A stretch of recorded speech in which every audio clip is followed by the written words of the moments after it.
15 kilo ഒരു മാസം കൊണ്ട് എങ്ങനെ കുറയ്ക്കാൻ ഡോക്ടറെ എന്നൊക്കെ ചോദിച്ച്. ഇത് നമ്മൾ 1-2 ദിവസം കൊണ്ട് വിചാരിച്ചാൽ നടക്കുന്ന ഒരു പ്രോസസ്സല്ല. അതിന് പുറമെ നമ്മുടെ ശരീരത്തിനെ വളരെ ദോഷകരമായിട്ട് ഈ അമിതവണ്ണം ബാധിക്കുന്നുണ്ട്. അതെന്തൊക്കെയാണെന്ന് നോക്കാം. നമ്മുടെ ശരീര വെയിറ്റ് കൂടുമ്പോൾ നമ്മുടെ സന്ധികൾക്ക് നമ്മുടെ ശരീരഭാരം താങ്ങാൻ പറ്റാതെ സന്ധിവാദവും അല്ലെങ്കിൽ സന്ധിവേദനയൊക്കെ കാണുന്നു. കാപ്പിയിലും ഗ്രീൻ ടീയിലും ഒക്കെ കഫീൻ എന്ന് പറയുന്ന ഒരു കണ്ടന്റ് ഉണ്ട്. കഫീൻ എന്ന് പറയുന്ന കണ്ടന്റ് നമ്മുടെ മെറ്റബോളിക് ആക്ടിവിറ്റി വർദ്ധിപ്പിച്ച് നമുക്ക് എനർജി ലോസ് ഉണ്ടാക്കാനായിട്ട് സഹായിക്കും. ഇനി നമുക്ക് ബോഡി വെയിറ്റ് കുറയ്ക്കണമെങ്കിൽ അത് നമ്മൾ തന്നെ വിചാരിച്ചാലേ നടക്കുകയുള്ളൂ. നമ്മൾ കഴിക്കുന്ന ഭക്ഷണത്തിൻ്റെ അളവ് കുറയ്ക്കുക, അതിനോടൊപ്പം തന്നെ കൃത്യമായി വ്യായാമം ചെയ്യുന്ന വഴി, സ്ട്രെസ്സൊക്കെ കുറയ്ക്കുന്ന വഴി, രാവിലെ ഒന്ന് നടക്കാൻ പോകുന്ന വഴി നമുക്കൊരു മൈൻഡ് കുറച്ചുകൂടെ ഫ്രീ ആയിട്ടിരിക്കാൻ പറ്റും. ഹായ്, ഞാൻ ഡോക്ടർ പ്രിയ, Q1 ഹെൽത്ത് കെയറിലെ ഹോമിയോപ്പതിക് ഫിസിഷ്യനാണ്. ഇന്ന് ക്ലിനിക്കിൽ ഒരുപാട് പേര് വരുന്നുണ്ട്. 15 കിലോ ഒരു മാസം കൊണ്ട് എങ്ങനെ കുറയ്ക്കാൻ ഡോക്ടറെ എന്നൊക്കെ ചോദിച്ച്. നമുക്കറിയാം, ഇത് നമ്മൾ 1-2 ദിവസം കൊണ്ട് വിചാരിച്ചാൽ നടക്കുന്ന ഒരു പ്രോസസ്സല്ല. കൃത്യമായ ഡയറ്റും വ്യായാമവും ഒക്കെ വേണം. നമുക്ക് ഇന്ന് ഈ വിഷയത്തെക്കുറിച്ച് സംസാരിക്കാം. എന്താണ് ഒബിയസിറ്റി അഥവാ അമിതവണ്ണം? എന്താണ് അമിതവണ്ണം? ശരീരത്തിലെ കൊഴുപ്പ് നമ്മുടെ ആരോഗ്യത്തെ ബാധിക്കും വിധം വർദ്ധിക്കുന്ന കണ്ടീഷനാണ് അമിതവണ്ണം. പണ്ടൊക്കെ മധ്യവയസ്കരിലാണ് കൂടുതലായി കണ്ടിരുന്നത്. പക്ഷേ ഇന്ന് കുട്ടികളിലും ചെറുപ്പക്കാരിലും ഒക്കെ ഈ കണ്ടീഷൻ ഒരുപാട് കാണുന്നു. എങ്ങനെയാണ് നമുക്ക് അമിതവണ്ണം ഉണ്ടെന്ന് കണ്ടുപിടിക്കാം? അതിനുവേണ്ടി നമ്മൾ യൂസ് ചെയ്യുന്ന ടേമാണ് ബേസൽ ബോഡി മാസ് ഇൻഡെക്സ്, അഥവാ നമുക്കതെങ്ങനെ കണ്ടുപിടിക്കാം എന്ന് നോക്കാം. നമ്മുടെ weight in kilogram divided by height in metre square. അതായത് അതിങ്ങനെ ചെയ്യുമ്പോൾ 18-നും 25-നും ഇടയിലാണ് വാല്യൂ കിട്ടുന്നതെങ്കിൽ അതിനെ നോർമൽ എന്ന് പറയും. 25-നും 30-നും ഇടയിലാണെങ്കിൽ അതിന് അമിതവണ്ണം എന്നും 30-ന് മുകളിൽ പോകുമ്പോൾ പൊണ്ണത്തടി എന്നും പറയുന്നു. ലളിതമായി പറഞ്ഞു കഴിഞ്ഞാൽ നമ്മുടെ ഹൈറ്റ് എടുക്കുകയാണ് സെൻറ്റിമീറ്ററിൽ, അതിൽ നിന്ന് 100 കുറയ്ക്കുന്നതായിരിക്കണം നമ്മുടെ ബോഡി വെയിറ്റ്. ഉദാഹരണം, ഒരു 163 സെൻറ്റിമീറ്റർ ഹൈറ്റ് ഉള്ള ഒരാൾക്ക് 63 കിലോ ആയിരിക്കണം അവരുടെ ഒരു ആവറേജ് വെയിറ്റ്. WHO ഈ ഒബിയസിറ്റി തന്നെ 3 രീതിയിൽ പറയുന്നുണ്ട്. 30 മുതൽ 35 വരെയാണെങ്കിൽ ക്ലാസ് 1 എന്നും, 35 മുതൽ 40 വരെ ആകുമ്പോൾ ക്ലാസ് 2 എന്നും, 40-ന് മുകളിൽ പോയാൽ ക്ലാസ് 3 എന്നുമായിട്ട് ഡിവൈഡ് ചെയ്ത് വെച്ചിട്ടുണ്ട്. അമിതവണ്ണം എന്തുകൊണ്ടൊക്കെ ഉണ്ടാകാമെന്ന് നോക്കാം. അമിതവണ്ണം ഉണ്ടാകുന്ന കാരണങ്ങളെ നമ്മൾ 2ആയിട്ട് തരംതിരിച്ചിട്ടുണ്ട്. എൻഡോജീനിയസ് കണ്ടീഷൻ എന്നും എക്സോജീനിയസ് കണ്ടീഷനും. എക്സോജീനിയസ് കണ്ടീഷൻ എന്ന് പറഞ്ഞാൽ പുറത്തുനിന്നുള്ള കാരണങ്ങൾ, നമ്മുടെ ഫുഡിൻ്റെ അളവ് കൂടുന്നു, വ്യായാമം കുറയുന്നു തുടങ്ങിയ കാരണങ്ങൾ.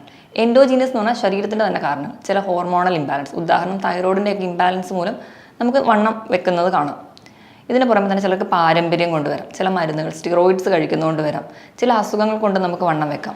അതുപോലെ തന്നെ സ്ട്രെസ്സ് കാരണവും ചിലർക്ക് വണ്ണം വെക്കുന്നതായി കാണാം. ഇനി അമിതവണ്ണം കൊണ്ട് എന്തൊക്കെ കോംപ്ലിക്കേഷൻ ഉണ്ടാവും എന്ന് നോക്കാം. നമ്മൾ ആദ്യം കരുതുന്നത് നമ്മുടെ സൗന്ദര്യത്തെ ബാധിക്കുന്നു, അല്ലെങ്കിൽ നമ്മുടെ ബോഡി ഷേപ്പ് നഷ്ടപ്പെടുന്നു, എല്ലാ ഡ്രസ്സും ഇടാൻ പറ്റുന്നില്ല, അതൊക്കെയാണ് നമ്മൾ മെയിൻലി ടെൻഷൻ അടിക്കുന്ന കാര്യങ്ങൾ. അതിന് പുറമെ നമ്മുടെ ശരീരത്തിനെ വളരെ ദോഷകരമായിട്ട് ഈ അമിതവണ്ണം ബാധിക്കുന്നുണ്ട്. അതെന്തൊക്കെയാണെന്ന് നോക്കാം. First one, diabetes. അമിതവണ്ണമുള്ളവരിൽ 5 മുതൽ 6 ഇരട്ടി ചാൻസാണ് സാധാരണ ഒരാൾക്ക് ഉണ്ടാവുന്നതിലും ഡയബറ്റിസ് ഉണ്ടാവാനുള്ള ചാൻസ്. രണ്ടാമത്, ഹൈപ്പർ ടെൻഷൻ, BP കൂടുന്നതായി കാണാം.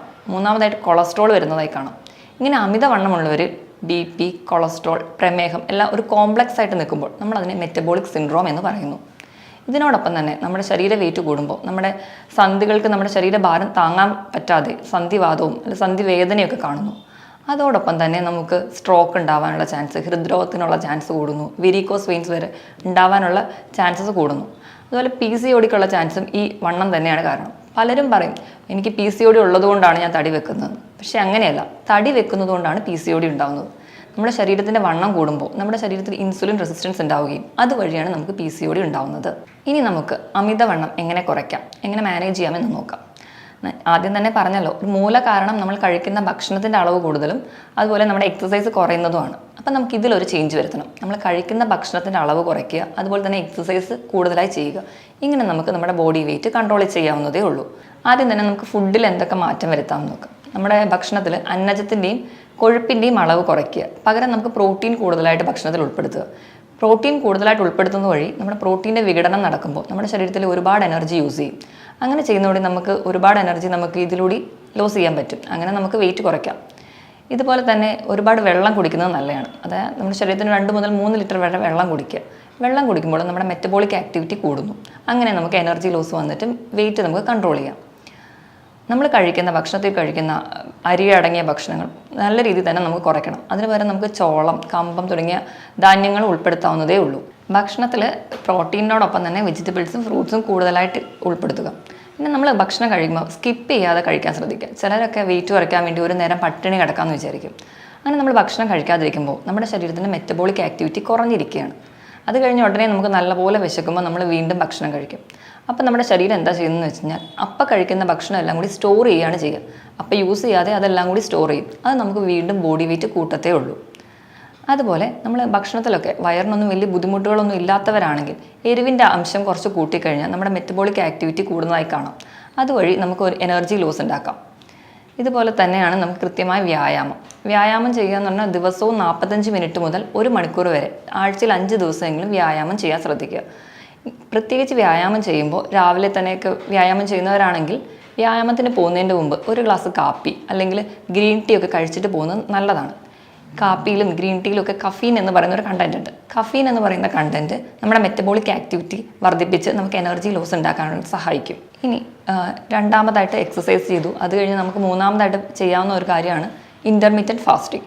ഇൻ്റർമീഡിയറ്റ് ഫാസ്റ്റിംഗ് എന്ന് പറഞ്ഞു കഴിഞ്ഞാൽ 13 മുതൽ 16 മണിക്കൂർ വരെ 2 ഭക്ഷണത്തിനിടയിൽ ഗ്യാപ്പ് ഇടുക. അത് നമുക്ക് പല രീതിയിൽ ചെയ്യാം. ഒന്നാമത്തെ രീതി എന്ന് പറഞ്ഞാൽ രാവിലെയും ഉച്ചയ്ക്കും കൃത്യമായ സമയത്ത് ഭക്ഷണം കഴിച്ച് രാത്രിയത്തെ ഡിന്നർ കുറച്ച് നേരത്തെ കഴിക്കുക. ഒരു 6 മണിക്കോ 7 മണിക്കോ ഒക്കെ കഴിക്കുക. പിറ്റേ ദിവസം രാവിലത്തെ പ്രഭാത ഭക്ഷണം കുറച്ച് ലേറ്റായിട്ട് കഴിക്കുക. ഇനി രണ്ടാമത്തെ വിഭാഗം എന്ന് പറഞ്ഞു കഴിഞ്ഞാൽ രാവിലത്തെ ഫുഡ് സ്കിപ്പ് ചെയ്യുക. പകരം ഉച്ചയ്ക്ക് രാത്രിയും കൃത്യമായി ഭക്ഷണം കഴിക്കുക.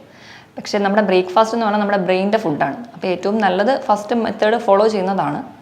ഇനി മൂന്നാമതായിട്ട് ആഴ്ചയിൽ 5 ദിവസം നോർമലായിട്ട് ഫുഡ് കഴിക്കുക. 2 ദിവസം ഉപവസിക്കുക. ഉപവാസം എന്ന് പറയുമ്പോൾ പൂർണ്ണമായിട്ട് ഭക്ഷണം ഒഴിവാക്കുകയല്ല, ഭക്ഷണത്തിൻ്റെ ക്വാണ്ടിറ്റിയും അതുപോലെ കലോറിയൊക്കെ കുറച്ചിട്ട് ഭക്ഷണം കഴിക്കാൻ ശ്രദ്ധിക്കുക. ഇനി അടുത്ത ഒരു ഫീച്ചർ എന്ന് പറഞ്ഞു കഴിഞ്ഞാൽ ഓൾട്ടർനേറ്റ് ഡേയ്സിൽ ഉപവസിക്കുക.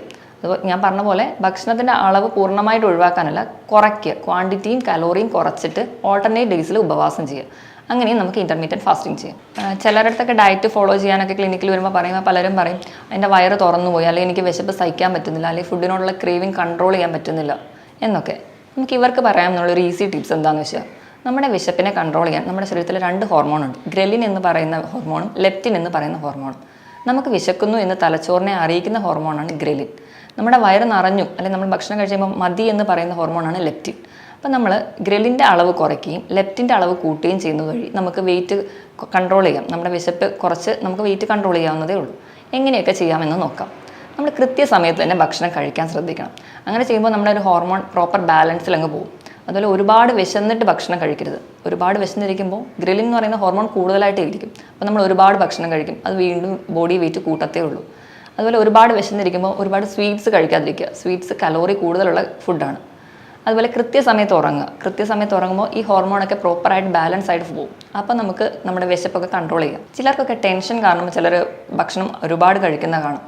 ഇതെന്താണെന്ന് വെച്ചിട്ടുണ്ടെങ്കിൽ ടെൻഷൻ ഉള്ളപ്പോൾ നമ്മുടെ ലെപ്റ്റിൻ എന്ന് പറയുന്ന നമുക്ക് വയറ് നിറഞ്ഞു എന്ന് പറയുന്ന ഹോർമോൺ ഫംഗ്ഷൻ ചെയ്യത്തില്ല. അപ്പോൾ അവർക്ക് വയറ് നിറഞ്ഞൊരു സെൻസേഷൻ തോന്നില്ല, ഭക്ഷണം കഴിച്ചുകൊണ്ടേയിരിക്കും. അങ്ങനെ പൊണ്ണത്തടി വെക്കുന്നവരും ഉണ്ട്. ഇതുപോലെ ചില ഭക്ഷണങ്ങൾ കഴിക്കുകയാണെങ്കിൽ നമുക്ക് ഈ ലെപ്റ്റിൻ്റെ അളവ് കൂട്ടാൻ പറ്റും. ഉദാഹരണത്തിന് ഭക്ഷണം കഴിക്കുന്നതിന് മുൻപ് നമ്മൾ സാധാരണ ഒരു ലഞ്ചൊക്കെ കഴിക്കുന്നതിന് മുൻപ് പ്രോട്ടീനും ഫാറ്റും അടങ്ങിയ ഭക്ഷണം കഴിക്കുക. ഉദാഹരണത്തിന് നമുക്ക് മുട്ട കഴിക്കാം, അതിൽ പ്രോട്ടീനും ഉണ്ട് ഫാറ്റും ഉണ്ട്. ഭക്ഷണത്തിന് ഒരു 15 മിനിറ്റ് മുമ്പ് ഒരു മുട്ടയൊക്കെ കഴിക്കുകയാണെങ്കിൽ ഈ ലെപ്റ്റിൻ്റെ അളവ് കുറച്ച് കൂടുതലായിട്ട് ഉൽപ്പാദിപ്പിക്കുന്ന കാണാം. അതുപോലെ കഴിക്കുമ്പോൾ ഭക്ഷണം നല്ലോണം ചവച്ചരച്ച് കഴിക്കുകയാണെങ്കിൽ നമുക്ക് വയറ് കുറച്ചുകൂടെ പെട്ടെന്ന് നിറഞ്ഞ പോലെ തോന്നും. അതുപോലെ ഭക്ഷണം കഴിക്കുന്നതിന് മുൻപ് 2 ഗ്ലാസ് ഒരു ഇളം ചൂട് വെള്ളം കുടിക്കുക. അതുപോലെ ഒരു ബൗൾ സാലഡ് കഴിക്കുക. അതിനൊരു 15 മിനിറ്റ് ശേഷം മാത്രം ഒരു ലഞ്ച് കഴിക്കുക. ഇങ്ങനെയൊക്കെ നമുക്ക് ഫുഡിലൂടെ ഒരു പരിധി വരെ വെയിറ്റ് കുറയ്ക്കാം. നമ്മൾ എക്സസൈസ് ചെയ്യുന്ന കാര്യം പറഞ്ഞല്ലോ, അപ്പോൾ അതിൻ്റെ കൂടെ തന്നെ നമ്മൾ ചെയ്യുമ്പോൾ മെയിൻലി ഹീറ്റ് ബേൺ എക്സസൈസ് ചെയ്യുക. ഹീറ്റ് ബേൺ എക്സസൈസ് എന്ന് പറഞ്ഞാൽ 45 മിനിറ്റ് ഒരാൾ നടക്കുകയാണെങ്കിൽ അവസാനത്തെ 1-2 മിനിറ്റ് ഒന്ന് ഓടുക. അപ്പം നോർമലി നിന്ന പ്രോസസ്സിൽ നിന്ന് ഒന്ന് ശരീരം കുറച്ചുകൂടെ സ്പീഡപ്പ് ചെയ്യുമ്പോൾ നല്ല രീതിയിൽ നമ്മുടെ മെറ്റബോളിക് ആക്ടിവിറ്റി കൂടുന്നു. അങ്ങനെ നമുക്ക് ഊർജ്ജം കുറയുന്നു. അങ്ങനെ നമ്മുടെ ബോഡി വെയിറ്റ് കൺട്രോൾ ആവുന്നു. ഇങ്ങനെയൊക്കെ ചെയ്യുന്നവരെ ഒരു പരിധി വരെ നമുക്ക് നമ്മുടെ ബോഡി വെയിറ്റ് കൺട്രോൾ ചെയ്യാൻ പറ്റും. അതുപോലെ മറ്റ് കോംപ്ലിക്കേഷൻസിലൂടെ ശരീരം പോവാതിരിക്കാനും പറ്റും. ഇനി നമുക്ക് ബോഡി വെയിറ്റ് കുറയ്ക്കണമെങ്കിൽ അത് നമ്മൾ തന്നെ വിചാരിച്ചാലേ നടക്കുകയുള്ളൂ. നമ്മൾ കഴിക്കുന്ന ഭക്ഷണത്തിൻ്റെ അളവ് കുറയ്ക്കുക, അതിനോടൊപ്പം തന്നെ കൃത്യമായി വ്യായാമം ചെയ്യുന്ന വഴി, സ്ട്രെസ്സൊക്കെ കുറയ്ക്കുന്ന വഴി, രാവിലെ ഒന്ന് നടക്കാൻ പോകുന്ന വഴി നമുക്കൊരു മൈൻഡ് കുറച്ചുകൂടെ ഫ്രീ ആയിട്ടിരിക്കാൻ പറ്റും. ഇതിനോടൊപ്പം തന്നെ എന്തെങ്കിലും കോംപ്ലിക്കേഷൻസ് ഒക്കെ വരാതിരിക്കാൻ വേണ്ടി നമുക്ക് ഹോമിയോപ്പതിയിൽ ഫലപ്രദമായ ചികിത്സ ലഭ്യമാണ്. മറ്റൊരു വീഡിയോയിൽ വേറൊരു ഹെൽത്ത് ടോപ്പിക്കുമായിട്ട് വീണ്ടും കാണാം. Thank you.